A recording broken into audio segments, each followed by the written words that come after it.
So the 300 WSM, you got on that WSM.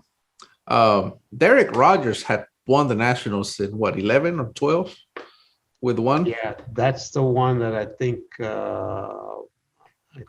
That was the one that I was coming second in, the one I told you about, and then I dropped.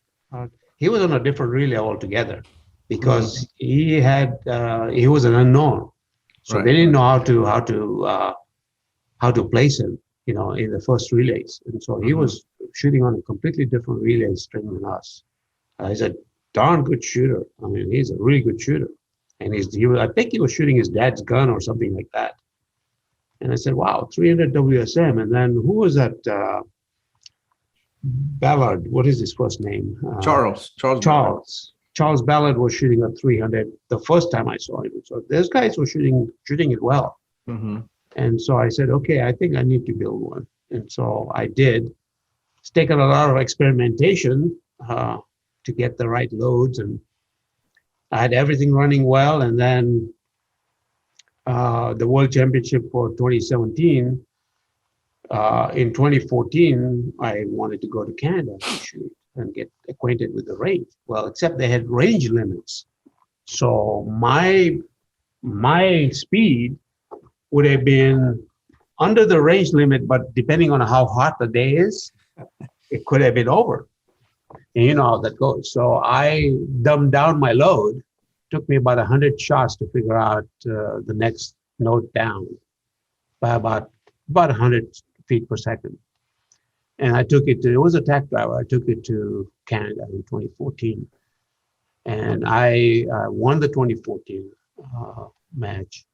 And then I kept shooting the same rifle through for one more year. And then I switched another rifle, another barrel, all 300 WSM. So I won 3 years in a row in Canada. So you won 14, 15, and 16. 16. And 17. You should have waited one more year to string your three wins together. 17, I feel I'm completely prepared. Only you guys, I didn't say anything about this at the World Championship in 2017. So you guys didn't know this, but I almost died that January. Wow. I had blood clots in my calf and my thigh. And for the first time ever, I was flat on my back for 2 weeks straight. Wow. So I don't know if you remember, I was driving a handicapped, a car with a handicapped sign on it. And my car had a handicap, so I could park it close by. But I didn't want to affect anybody's mental state or I didn't want to talk about it or anything. So I didn't have a chance to shoot that year at all. And then I started shooting just a month before the World Championship. So that's kind of, anyway, I still came out 11th. And you were, I think, 4th or 5th, something like that. 5th. And Todd Hendricks was 10th. I mean, it was a tough. Murphy was 3rd, I think, right? No, Murphy was 4th because he was 1 ahead of me. Yeah. When I did the interview with him, I asked him how he thought he placed at the Worlds. Was he 100% satisfied? And he says, of course, he goes, I always wish I could do better. I always want to win. He goes, but 4th is definitely better than 5th. And then he laughed because, of course, he was making fun of me because I got 5th. I know Seabold got 12th. I told him it was his cheap cigars that got in the way. I remember that because when he asked you how you did, you said 11th, and he says, "Well, I knew there'd be somebody more pissed off at me because you remember the medal stopped at 10." I know. So, I got the last World Championship. I got a bronze medal, and I almost left it in a hotel room. I said, that's like the second loser, So we go to the World Championship, right? And of course, you had the most experience on this range as far as the U.S. team. Right. I mean, you had won it 3 years in a row, the Nationals. Then 2017 comes up, and of course, it's a whole different. Well, I didn't realize you had been sick, but it's a whole different thing now, right? Because now the Nationals are different now because now you have shooters from all over the world that are coming to shoot the Worlds, and they sign up for the Nationals. And Reese Ireland ended up winning that, The Nationals, yeah. the Nationals. And then on the four-man team, I was on the four-man team that won the gold medal. Nancy was coaching. You remember that? On We the beat all Nationals. teams, The all the other Nationals. four-man teams in the world.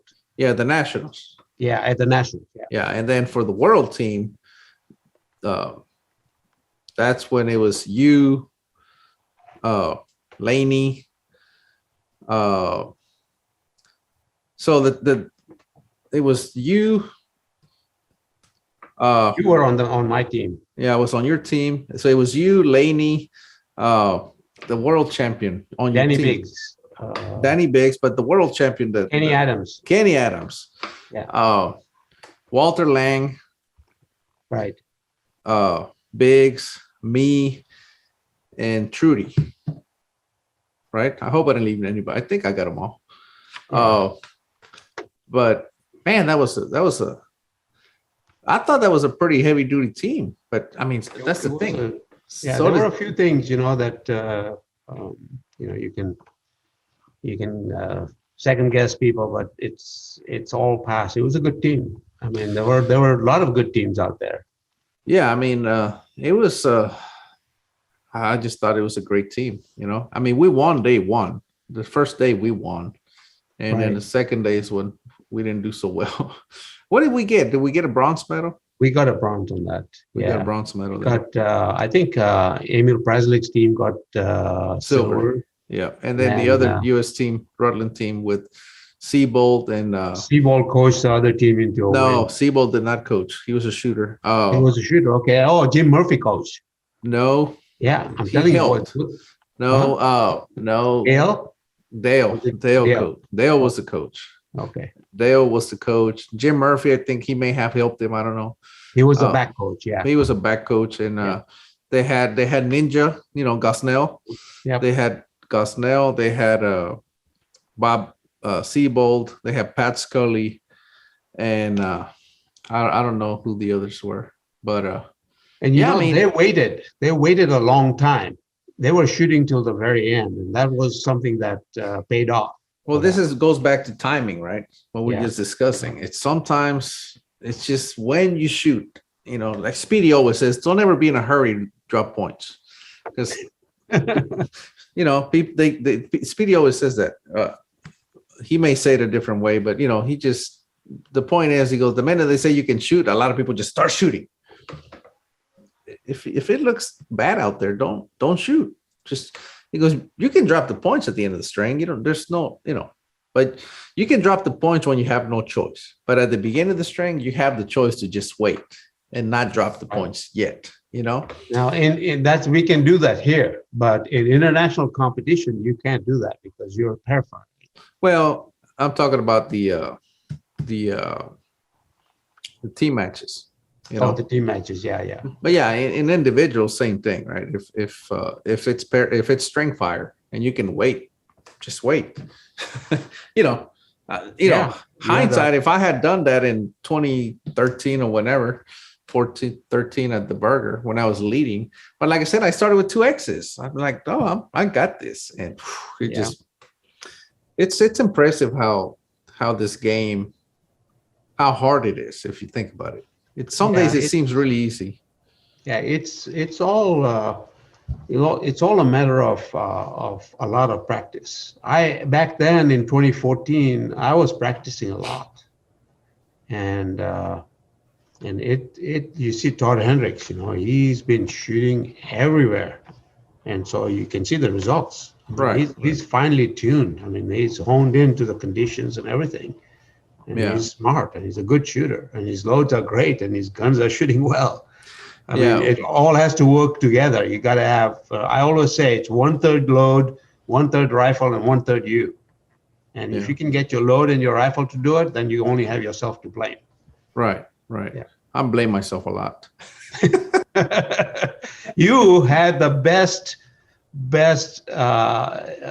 what was it, extreme spread and all that at the World Championship? I had a 0. It was crazy. I mean, they gave you a T-shirt for it. They tested several people's rifles, and this guy had an amazing. Yeah. So they remember, because of that speed limit that you talked about in Canada. Yeah. They they would randomly. I'm gonna put quotes on randomly because I noticed that everybody that was winning was kind of getting pulled off the line. But let's say randomly we're selecting people to go shoot, and the way it worked, did they check your speed? No.